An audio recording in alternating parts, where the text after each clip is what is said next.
Moving to Michigan from North Carolina was a big change for all of us.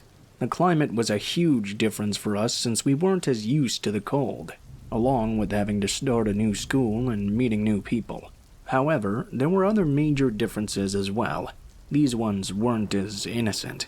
When we first came to Michigan, our parents bought a one-story house that had originally come with 2 bedrooms. With having 3 girls, though, our parents remodeled and added another room. The neighborhood was a friendly one, with lots of children our age to play around with. It seemed like we had hit the jackpot with this home. At the time this happened, I was the youngest. When we moved, I was only 5 years old. For the first 2 years of living there, things went great. Even with the 3rd bedroom, my sisters and I still liked to sleep in the same one, as we were all very close. Most nights we would roughhouse around and watch TV until we were yelled at by our parents to go to bed. The night this incident happened, we were doing exactly that. It was late in the night, and my sisters and I were on the bed roughhousing. That particular night we were watching Ghost Hunters. I had gotten up to use the bathroom. I'm not sure exactly what caused me to look out the window, but I felt like something was watching me. As I turned my head to look out, fear froze me to my spot. It was like being caught in a nightmare and not being able to do anything as a face stared back at me. This was enough to send ice-cold shivers down my body and cause a knot to build up in my throat. I wasn't sure what to do. Do I call for my sisters and have them call me crazy? What if the person behind the window decides to try breaking through? I was completely terrified as I looked into this man's face, and he stared right back at me. He had no expression, only these blank eyes that would keep me awake for nights to come. With a sudden burst of courage, I managed to squeak out a meek whisper, "Guys, there's someone in the window." Of course, my first fear was correct, and my older sisters didn't believe me. They thought I was playing some joke on them, as I kept an eye on the face, making sure it wouldn't disappear, but at the same time wishing it would. Finally, after convincing them to just please look, they both got up and saw him. My eldest sister ran for our father, as my sister and I stood there in fright, unsure of what to do. My dad had just woken up, and along with our trusty black lab wolf mix Susie, he managed to chase the man away. Our dad called the cops, but they told us that since he had not tried to break in or hurt us, they couldn't really do anything about it. We started locking our doors up tight after that. After this incident, we began to question the neighbors, and they all responded the same. The family with the fence around their property had an adult son who was mentally disabled, who would go around the neighborhood and look into girls' windows. It had even gotten so bad with one of the neighbor girls that her father had made a bat with nails sticking out of it, as a threat for what could happen if the man tried to come back to his home. My parents took this pretty serious, and proceeded to put inside locks and dark curtains on our windows so he couldn't see through. It seemed like the man had gotten the hint, and we didn't have any more encounters. That is, until one night. My oldest sister, who was a younger teenager at the time, had just gotten out of the shower and was about to get dressed when she heard a noise at her window. She decided to stay in her towel and take a glance out the window to see what the noise was when she saw the man's face looking back at her.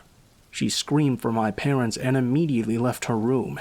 My dad was up with the baseball bat before you knew it, and going after the man with Susie right on his heels. My dad has let Susie go ahead of him with one marching order: get him. Being the loyal dog she was, Susie took off after the man and bit his ankle, taking him down. While this was happening, my mom was on the phone with the police, who were already on their way.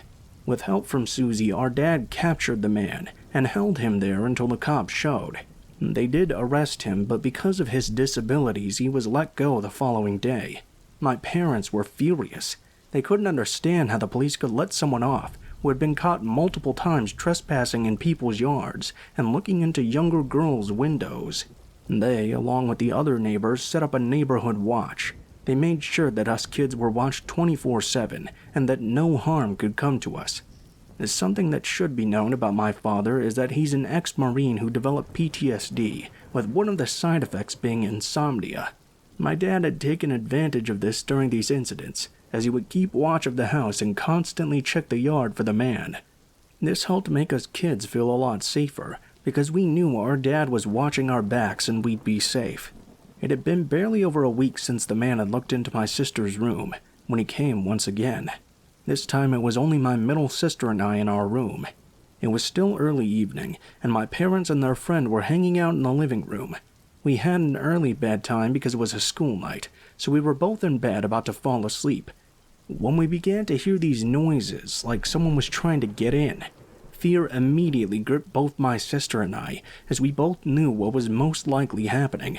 Her being older and more brave, she jumped out of bed and ran to tell the adults. I, however, was once again frozen in fear, as I could hear the man trying to force open our locked window. I could do nothing more than hide under my covers and hope he wouldn't be able to get in. Thankfully, it wasn't long before the adults were in the room looking out the window. My mom came to comfort me, while my dad checked things out. Since it was winter out, my dad could see the man's footprints below our window, along with his handprints on it. His temper immediately flared as he told my mom to call the cops again. He decided to take matters into his own hands and walked over to the man's house. While there, he told the man's parents what their son had been doing and that the cops were already on their way. He made sure the man was arrested this time and pressed charges as well. To this day, my sisters and I are still scared about what happened. We refuse to have any of the windows left uncovered and unlocked, and we always make sure the doors are locked as well. I'm not quite sure what happened to him after he was arrested, but there was never again a face at our window after that.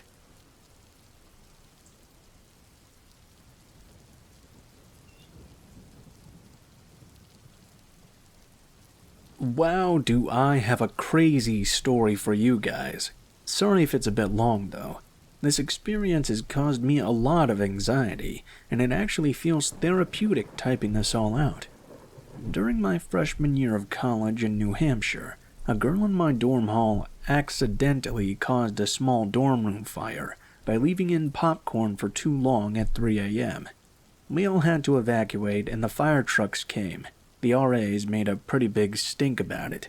The girl who lit the fire was the subject of many yik-yak jokes. I felt bad for her because she really wasn't attractive, and she looked pathetically lonely. Plus, causing a microwave fire seemed like a pretty innocent mistake for such harsh comments. A couple days after the incident, I saw her in the resident hall and made casual small talk by asking her how things were poppin'. Kinda just checking up on her because I felt really bad. She laughed, and that was kind of it. A conversation of all of about 2 minutes. Fast forward to a week later, and I hear a knock at my dorm room. The same girl, who I'm now going to refer to as Popcorn, comes literally running into my room with no hesitation. I didn't even tell her my room number. At the time, I just figured she'd seen me go in there once, 'cause she didn't even know my name at this point. It took me a second to realize that she was in full-blown tears. There is now a stranger on my bed in tears. I'm just sitting there like, ugh. I counsel her like the bleeding heart I am and ask her what's wrong. She tells me that the black dining hall cook sexually assaulted her and the college wouldn't fire him, so she was suffering emotionally because of it. Being a victim of assault myself, I really sympathized with her situation and gave her my phone number, just in case she needed help walking to the dining hall with a safety net and whatnot. I don't take sexual assault lightly. The night after our conversation in my room, I got a call from her to walk her down to the dining hall because the black cook that assaulted her was working that day. I walked her down to get food, and she just lit up like a glow stick. A whole new person emerged. It didn't matter that her assaultant was in the room. She was talking my ear off about Pretty Little Liars, One Direction, a lot of things I just didn't really care about. Then again, she had no one to talk to, and the situation was quite complicated. I just listened and nodded my head along. Over the course of about 2 weeks, give or take, I had walked her down to the dining hall maybe about 4 or 5 times. She may have been a victim of assault, but she was also a very annoying and unappealing person. For God's sake, she even talked about herself in the third person. Her story about the assault also became inconsistent, and there were always new major developments about what had happened. The story was always changing to something much more drastic and severe. It had gone from assault to a full-on gang rape as her story developed. She then made a comment one day along the lines of how she wished that someone would drop a bomb on black people so they would finally learn to stop raping. That made me immediately uncomfortable and unsettled. I didn't want to walk her down or interact with her anymore. The week of Thanksgiving reprieve, I went back home to visit my family, while Popcorn stayed on campus. During that week, I had about 60 missed phone calls from Popcorn. One day, I even had 20 calls in the span of only a couple hours. No normal person does that. Flags were definitely raising, if they hadn't been already. When I got back on campus, there was a knock on my door. Sure enough, it was Popcorn crying again. She tells me that because I was not on campus to protect her, she was raped by a Muslim guy while walking to Panera Bread, and the Filipino RA groped and slapped her boobs. If red flags were being raised, then this was the air raid sirens. I'm no rape apologist by any means, but the rape-to-male interaction ratio was becoming exceptionally high, especially since all three of these assaults happened within a month's time frame, all by people of color seemingly at random. She was making these stories up to elicit some sick form of sympathy, and as an actual victim of assault, I was beyond offended. I told her I had to leave for class and ran the fuck off to my friend to ask for advice. Well, things got real crazy real fast. I warned all the RA officers about her, and they told me they would talk to her. During class, I was up to 100 plus missed phone calls, and a series of individual messages that just said hi. I was so done with that shit. I wanted nothing to do with her. I blocked her number and went back to my dorm. That week after classes, I just went straight to my dorm. I did not want to see her anywhere. One day I had to go to the bathroom, so I walked to the stall to do my business. I'm just casually in there peeing with my pants around my ankles, when Popcorn literally crawls on the bathroom floor and dips her head underneath the stall door. She smiles and says, "Ha! I knew you would eventually come out." I was freaked the fuck out and in near tears. I tell her I'm wicked busy, I don't have time for her, and I was upset with her invading my privacy. It took a lot of courage because I struggled deeply with confrontation. She tells me all about how she's thinking of dying because her mom died when she was young. Some manipulative shit I was just not in the mood for. I leave her in the bathroom and go to my room and lock the door. I watched some YouTube and took a nap, when I was rudely awoken by not knocking on my door, but a full-on pounding. I didn't answer, but the pounding just continued and got louder and louder. "Open this door or I'm going to kill you." She just kept saying this. She waited and waited outside my dorm, singing songs into the door cracks for an hour. I was so scared I just cried and called my dad to pick me up. I didn't have many friends that lived on campus since it was a small college, and a lot of people commuted. This whole situation made me feel so isolated. My mental health was also rapidly deteriorating. The RAs had been informed of the threats made at my door by other students observing what had happened. She was given a warning, but of course, that was all. One night I had my boyfriend, who lived 3 hours away at the time, come to spend the night at the college. We had been watching a movie, and were now napping on my bed, when we all hear the door open. Like an idiot, I had completely spaced out and forgotten to lock it. Popcorn comes running in and jumps on top of us, saying in this baby voice, "Popcorn wants cuddles." I was beyond creeped out, and was basically screaming, "What the fuck are you doing?" My boyfriend, being the no-nonsense confrontational person he is, told her to get out. She told him that she would, and I quote, "just go die like her mother did when she was 3, and inject cancer into herself." My boyfriend smiled and said, "Good." He then pushed her out of the room and slammed the door, giving 0 fucks. I swear he almost slammed her fingers in. I really love him. We reported her to the campus police in the morning, but still nothing major came of it. That was until there was another fire in her dorm not too far after, and she finally got kicked out. I wish that's where the story ends with her, but of course, unfortunately, no. After she left the dorms, my resident life became a lot easier. I made a lot of new normal friends, and I was feeling a lot less anxious as well. One day, a girl in one of my classes invited me to go to the mall with her to get our nails done. Now, this nail salon had clear glass, so you could see the rest of the outside mall when you were getting your nails done. I'm sitting there all relaxed when all of a sudden I see Popcorn's face pressed up against the glass of this nail salon. She's there with this morbidly obese neckbeard. I'm getting my nails done, and she's just staring at me through the window for a good 10 minutes with this man. To say that I was unnerved was an understatement. I told my friend what was going on, and we booked it out of there. They tried real hard to follow. In retrospect, I should have called the real police right then. After the mall, I started getting a bunch of random friend requests from profiles with a small Yorkie dog as the pic, and several message requests as well. I opened them. They were all from Popcorn asking me to be her bridesmaid at a Pizza Hut wedding that her and her fiancé were having in 2 years. You can't even make this shit up.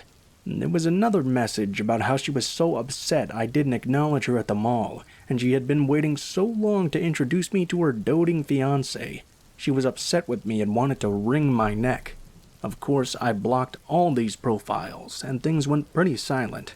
I've been living with my boyfriend and going to school in Rhode Island for 2 years currently. I'm loving school and I have an excellent group of friends. About 5 months ago, I had gotten home from work and noticed I had 3 missed calls from a random New Hampshire number. Thinking it was one of my family members, I called back. Nope, it was Popcorn on the other end. I immediately hung up.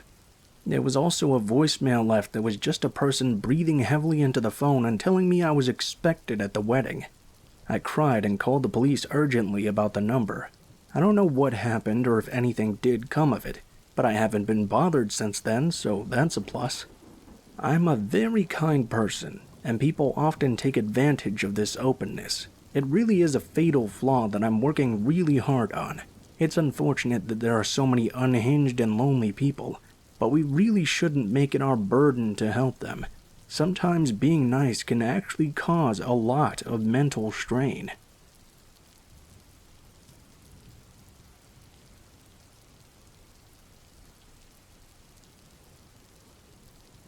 So I went to a really big public university in Florida. In my last 2 years, I was a resident assistant, or RA for short. Basically, I was just in charge of my floor and making sure I knew what was going on in the community.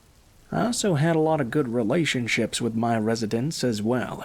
I had 56 on my floor, and I pretty much knew everyone there was. Let me describe how our building was set up. My floor was just one long hallway in an L shape. There were 14 suites. Each suite had 4 bedrooms and 2 baths, so no community showers. In the middle of the hall was a small laundry room and a common room. Our common room broke off into 2 more rooms, which were a study and a kitchen respectively. The only time I would go into the common room would be for an event, or to say hello to the residents. To get into this building, you need to swipe your student ID. However, if you sat outside the door long enough, someone could scan their ID and you could slide in behind them. With that, you finally have enough background context for the story. So one Sunday night, I go into the common room to let my residents know that I was about to use it to have a meeting with one of my organizations. I walk in and see an unfamiliar man sitting with his book bag at one of the tables. I asked him his name and which floor he lived on. I just assumed he lived in our building since he was sitting alone and none of my residents seemed to know him. He responded by saying his name was Toronto and asked, "What floor do you live on?" This should have been a bit suspect to me, but whatever. I told him that I was the RA of this floor. Somehow we got totally off topic of what floor he lived on. Anyway, I told everyone in the common room they could stay in the room while we had our meeting, but I just wanted to give them a heads up so I didn't disturb their studying. As my friends start to pile into the room, most of my residents get the social cue to move to the study room or go to their own rooms, but this Toronto stays. Our club meeting starts and we're eating and just having a good time. Our club leader tells my residents in the study room and Toronto that they can have any leftover food. Toronto grabs a plate and then jokes with us about how it would have gone great with bread. We laugh it off, but I don't think about it again until I see him eating with a piece of sliced bread. I thought it was weird he just had that on him, but I didn't say anything. Our meeting gets going and Toronto is in the kitchen. One of the members tells us how she'll no longer be a leader anymore due to dealing with the emotions of being assaulted several times. We offer words of encouragement as Toronto walks back out into the common room. Instead of just sitting at his table doing work quietly, though, he jumps right into the conversation. Not having just heard the girl share about why she was leaving, he starts questioning her about why she can't be a leader, and why we won't work with her so she can stay. One of the staff members just say that it's just something private. Another one of my peers said he'd talk to Toronto later. My peer didn't really tell him the girl's business, but he just wanted Toronto to shut up. He disappears just as soon as he came, and our meeting ends. I apologize to my peers and let them know that he's not one of my residents, and I have no clue what floor he's from. I feel really bad for the girl and just try to forget the whole thing. The next day, one of my residents texts me and says they were on another floor with some friends, and Toronto was saying some things that were making them uncomfortable. As an RA, I have access to just basic information for everyone that lives on campus. I don't like lockouts and moving residents in and out, so I have to verify who people are. I search our database and find no Toronto living anywhere on campus. I tell my residents that if they see him again, just go to the office and the RAs on duty will handle it. Any non-student or non-resident on housing grounds has to be escorted by a resident at all times. If not, it's considered trespassing, and we can just call campus PD to remove them. I go to the RAs on duty and let them know what's going on and what the man looks like. We also let our supervisor know so that she's aware of what's going on in the community. I go to dinner with a friend and come back to campus. I haven't seen the man all day. That same night we had a staff meeting, so I bring it up to let the other RAs in the community know what the guy looks like and how he's not a resident. Several other RAs say they've seen him wandering around on their floor, but just assumed he lived on another. I talk with some of the other residents, and here's what I find out about him, or at least what other people have to say. He would do things like brush his teeth in the laundry room sink, ask several guys and girls on my floor if he could use their shower. This was back in October or November, and he said he'd just transferred to the school a few weeks ago. You can't do that, by the way. He said he had a younger sister that was 21. My whole community of dorms was all freshmen aged 17 to 19, so if he had a younger sister that was 21, he must be at least 22-ish. The RAs on duty go do rounds twice a night and walk around the community.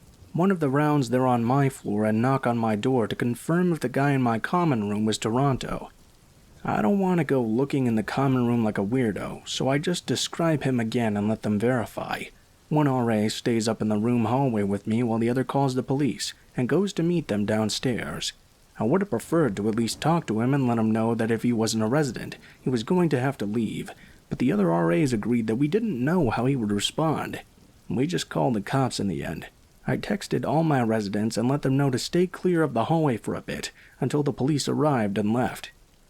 The RA that was downstairs called and says that the police are coming up and to get out of the hallway, so all my residents and the other RAs crowd into my room.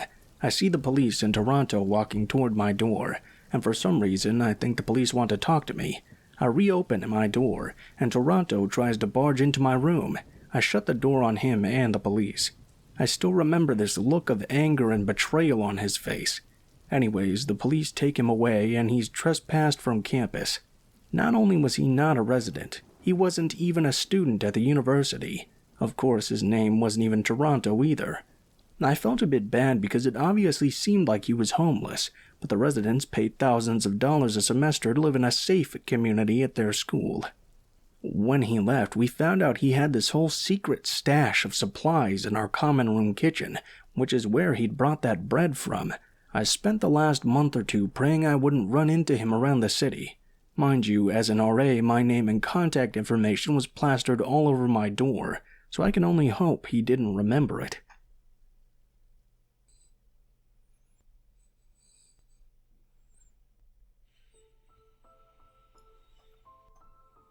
What is up, guys? Blue Spooky here, as always. Thank you guys so much for watching, especially if you made it this far to the end of the video. If you enjoyed the content that you heard in this video, please be sure to like, share, comment, and subscribe if you feel so inclined. If you do decide to subscribe, make sure to hit that bell button right beside the subscribe button and turn notifications to all. Although if you would prefer not to do that, I also upload videos every day, so you can just come and check every now and again, and you won't miss anything. I did try to do some different editing stuff this episode to make my audio quality a little better. Let me know what you guys think, if you notice any difference or not. I think it sounds pretty good, but I will have to leave that up to you guys. If you guys would like to send in your own stories to be read on the channel, you can go ahead and take a look in the description below the video. You will find links to all of my social media, including my Gmail, Facebook, and Twitter accounts. Go ahead and send me a message on any of those, and I will try to get back to you on your story as soon as possible. If you do decide to send in a story, please be sure to include in the tagline what the name of the story is if it has one, what type of story it is if it has one, and how you would like to be credited in the description of the video the story appears in. If you decide to send in a story, please make sure to include proper grammar and spacing if you can, as well as much information as you feel comfortable sharing. That will give it the highest possibility of appearing in a video in the future. If you guys have any criticisms on anything I can do better, please be sure to leave those in the comments as well, as I am always looking for new ways to improve the channel. If you guys like my stuff here, as always, I have two other channels that I run, called Mr. Blue Skies and Darkest Hour respectively. I do true crime videos and documentaries on dark things that have happened in history on the other one. So if you like my stuff here, check those out if you feel like it. Maybe those will be for you. Overall though, guys, I think that's pretty much it for now. Thank you guys so much for watching, and I hope you guys have a great day.